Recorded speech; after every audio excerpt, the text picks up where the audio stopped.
Hey friends, who's hungry?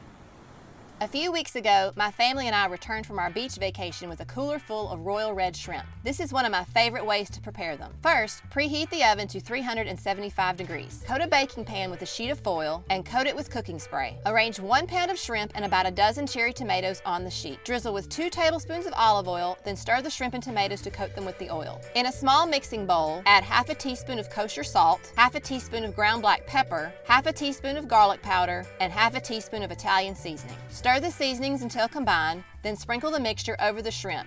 Give it another stir until the shrimp are evenly coated with the seasonings. Bake the shrimp and tomatoes in the oven for approximately 7 minutes until the shrimp are opaque and the tomatoes are just starting to burst. In the meantime, bring a large pot of salted water to a boil and cook 1 16-ounce package of linguine according to the package directions. After you've drained the pasta, put the pot back on the burner and melt 3 tablespoons of butter and saute 2 cloves of minced garlic and 1 teaspoon of red pepper flakes. Add the linguine to the butter and toss to coat. To serve, pile the linguine on a plate, top with the shrimp and cherry tomatoes, then garnish with shredded Parmesan cheese and fresh basil.